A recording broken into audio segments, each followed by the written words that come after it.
तो चलिए शुरू करते हैं। आपका आलम कुछ ऐसा तो नहीं हो रहा। वो एक कहावत है, बड़ी देसी सी कहावत है, उसका मैं इस्तेमाल करना चाहूंगा कि उंगली पकड़ के पहुंचा पकड़ना।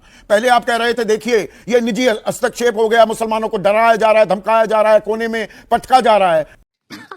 सही पकड़े हैं। नहीं, हम दूध के जले छाछ को भी फूक फूक कर पीते हैं। ये एक इंटरिम ऑर्डर है। क्या पूरे बिल पर सुप्रीम कोर्ट ने अपना जजमेंट दिया? नहीं दिया। अब फिर सुनवाई होगी। सुप्रीम कोर्ट ने तो, मैंने जो जिक्र किया, दूसरे जो 40 अमेंडमेंट पे तो रोक नहीं लगाई है ना, तो उस अमेंडमेंट के जितना सरकार कर सकती है वो तो अपनी कोशिश जारी करेगी। रुपए वाले ट्रोल्स हैं ना, वो आपकी पार्टी के भी ऐसे ट्रोल्स होते हैं। आप ट्रोल्स को इतनी अहमियत क्यों दे रहे हैं? सुप्रीम कोर्ट ने संज्ञान लिया, system of checks and balances है ना इस देश में। इस बात को क्या डिनाई कर रहे हैं आप संजय सिंह? नमस्कार दोस्तों, हम सब जानते हैं कि सुप्रीम कोर्ट में वक्फ बिल के खिलाफ जो याचिका दाखिल की गई थी, उस बिल पर 5 जून तक कोर्ट ने अंतरिम राहत देते हुए बिल में किसी प्रकार के बदलाव को लेकर एक तरह से रोक लगा दी है और बिल पर जवाब देने के लिए केंद्र सरकार को 1 हफ्ते का समय दिया गया है। आज की डिबेट में संदीप चौधरी ने ओवैसी से वक्फ की वकालत करने पर कई तीखे सवाल किए और बाद में आपके संजय सिंह को भी आड़े हाथ लिया, जिसे देखने पर मजा आने वाला है। वीडियो को आखिर तक जरूर से देखना। वीडियो पसंद है तो वीडियो को लाइक कर देना, चैनल को सब्सक्राइब करना और अपनी राय कमेंट सेक्शन में जरूर देना। तो चलिए शुरू करते हैं आज की मेन डिबेट। अब जो ये आदेश आए हैं, इसे आप अंतरिम राहत, फौरी राहत मानेंगे या ये पूर्ण राहत में भी तब्दील हो सकती है, या दरअसल ये तो अभी अंगड़ाई है, आगे वक्फ को लेकर लंबी लड़ाई है? इसका सबसे बड़ा फायदा होगा भारत के सबसे बड़े दौलतमंद आदमी को, जो अब एक खोजा के यतीम खाने पर अपना घर आलीशान बंगला बनाया है। आप मुकेश अंबानी तीसरा कर रहे हैं, एंटिलिया का 5 साल मुझे हाँ बिल्कुल, 5 साल मुझे किसी को प्रैक्टिसिंग मुसलमान दिखाना पड़ेगा, वो आज से लागू हो जाएगा।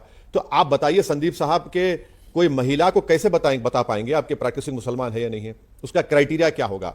5वां, इवैक्यू वक्फ प्रॉपर्टीज जो अब गवर्नमेंट में चले जाएगी, वक्फ बोर्ड का नुकसान हो गया, वो कस्टोडियन में चले जाएंगे।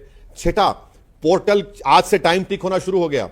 6 महीने के अंदर जितने वक्फ उनको रजिस्टर करना पड़ेगा, अब जो नहीं हुए उसका क्या होगा? तो और फिर जो रूल्स केंद्र सरकार बनाएगी वो फेडरलिज्म के खिलाफ होगा। तो इसमें बहुत सी चीजें आज भी वक्फ को नुकसान पहुंचा रही हैं। तो हमको अपनी लड़ाई को हम जारी रखेंगे। हम शुरू से कह रहे थे कुछ ऐसा तो नहीं हो रहा। वो एक कहावत है, बड़ी देसी सी कहावत है, उसका मैं इस्तेमाल करना चाहूंगा कि उंगली पकड़ के पहुंचा पकड़ना। पहले आप कह रहे थे देखिए ये निजी हस्तक्षेप हो गया, मुसलमानों को डराया जा रहा है, धमकाया जा रहा है, कोने में पटका जा रहा है। अब अदालत यहां पर जो असल जहां दिक्कतें थी कि भाई वक्फ में गैर मुसलमानों को जगह क्यों दी जाएगी, जो वक्फ बाय यूज की संपत्ति है उसे डीनोटिफाई करने का हक क्यों दे दिया जाए, या कलेक्टर किसी वक्फ प्रॉपर्टी की तफ्तीश करने लगे तो उसे ब्लॉक कर दिया जाए। इन सब चीजों पर रोक तो लगा दी ना, आप उसका स्वागत नहीं करना चाहेंगे? ज्यादा नकारात्मक नहीं हो रहे हैं क्या आप? सर नहीं, हम दूध के जले छाछ को भी फूक फूक कर पीते हैं। यह एक इंटरिम ऑर्डर है। क्या पूरे बिल पर सुप्रीम कोर्ट ने अपना जजमेंट दिया? नहीं दिया। अब फिर सुनवाई होगी। तो सर हमको देखिए, ये मैं आपको क्यों कह रहा हूं, मैं कहां से कह रहा हूं बताता हूं आपको। हम पुकार रहे थे कि 6 दिसंबर के दिन आप कार सेवा करने मत दीजिए, मगर सुप्रीम कोर्ट को किसी ने जाकर वादा किया कि हम कुछ नहीं करेंगे। नतीजा क्या निकला? तो इसीलिए हमको बड़ा कॉशियस रहना पड़ेगा। और जहां तक मेरी राय है, हमारी लीगल अभी जंग बाकी है, क्योंकि उसमें ऐसे कई प्रोविजंस है जिसका मैंने अभी आपके सामने जिक्र किया। उससे कंप्लीटली वक्फ प्रॉपर्टी लूज करेगा वक्फ बोर्ड। यह मत समझिए कि वक्फ प्रॉपर्टी बच रही है।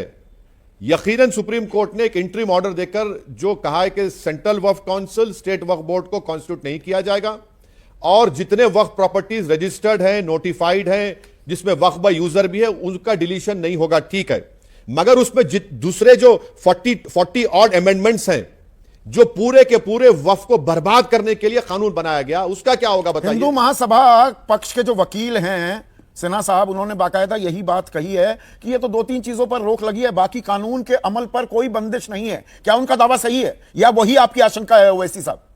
देखिए सर, सुप्रीम कोर्ट ने तो, मैंने जो जिक्र किया, दूसरे जो 40 अमेंडमेंट पर तो रोक नहीं लगाई है ना, तो उस अमेंडमेंट के जितना सरकार कर सकती है वो तो अपनी कोशिश जारी करेगी। आज आप और हम बात कर रहे हैं, हरियाणा में जितने वक्फ इवैक्यू प्रॉपर्टीज हैं वो हरियाणा सरकार के कस्टोडियन में चले जाएंगे, तो वक्फ का तो नुकसान हो गया। जितने ट्रस्ट हैं सेक्शन 2 के तहत, वो तमाम के तमाम अब वक्फ नहीं रहेंगे। जिसको सुप्रीम कोर्ट का एक जजमेंट आया था जिसको उसमें कहा गया था कि ट्रस्ट भी वक्फ प्रॉपर्टी है, आप निकल गए उसमें से, आप निकल गए। तीसरा उसमें प्रैक्टिसिंग मुसलमान का है कि 5 साल का। पांचवा उसमें कई ऐसे 40 अमेंडमेंट है। नहीं, आपकी बात अपनी जगह सही है, पर ये नजरिए का भी फर्क होता है क्या ओवैसी साहब की? ग्लास आधा खाली है या आधा भरा हुआ है, किस तरह से देखा जाए? क्या वक्फ को लेकर कुछ गोरख धंधे नहीं हो रहे थे? कुछ ऐसे गैर वाजिब क्लेम्स नहीं किए जा रहे थे कि संसद जो है, संसद के आसपास की जमीन ये भी वक्फ की जमीन है, या प्रयागराज में कुंभ का मेला हुआ 55 बीघे जमीन वो वक्फ की है? इस तरह के दावे भी किए जाते हैं। संदीप साहब, दुनिया में बहुत से दीवाने लोग हैं जिनकी रहने की जगह मेंटल हॉस्पिटल है। तो ऐसे दीवाने कोई बकवास बात कर देते हैं तो आपको ये जेब नहीं देता कि आप उन लोगों को जिनको अपने बारे में होश नहीं है वो बकते रहते हैं बकवास। मैंने आपको एक प्रोग्राम में कहा था कि हैदराबाद में हमारे पास एक ज़हीन आदमी है, वो क्या क्या कहते हैं आपको मालूम? मैं आपसे अर्ज ये कर रहा हूं कि अगर मैं ये कह रहा हूं कि पार्लियामेंट के सामने की मस्जिद अगर वक्फ बाय यूज निकाल दिया जाएगा तो वो मस्जिद चले जाएगी, वो आज भी मैं उस पर स्टैंड करता हूं। तो ये सब चीजें आज भी मेरे गर्दन पर तलवार लटक रही है।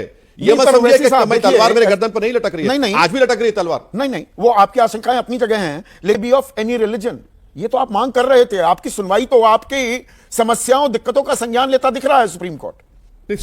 देखिए, मैं इसको बड़ा कॉशियसली लेता हूं।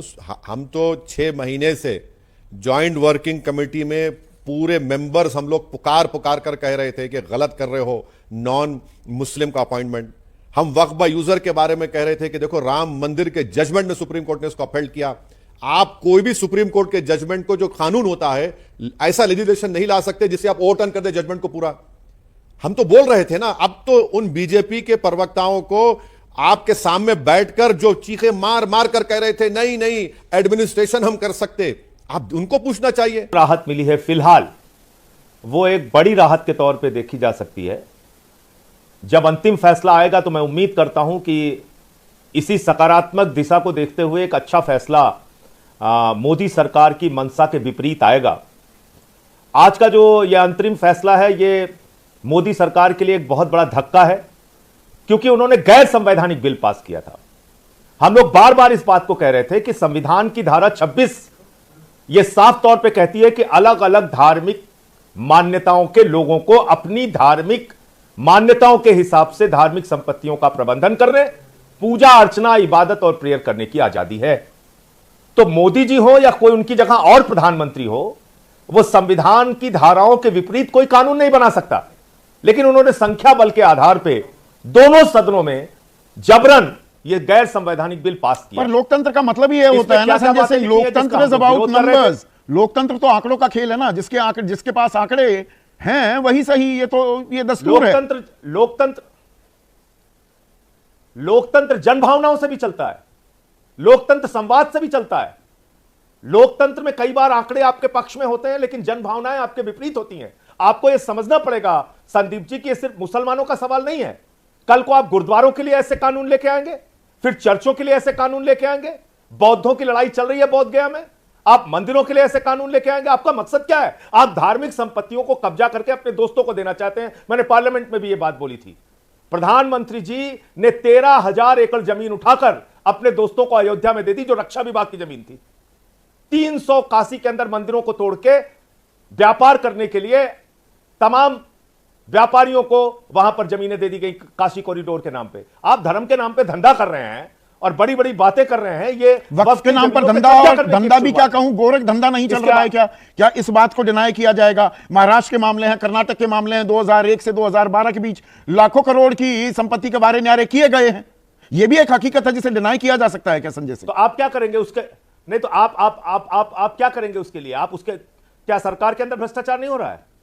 इस सरकार में बड़े बड़े भ्रष्टाचारियों को अपनी पार्टी में शामिल कर लिया है। आप भ्रष्टाचार को रोकने के लिए कदम उठाइए। कानून की जो प्रावधान है उसका सही इस्तेमाल कीजिए। मौजूद है कानून।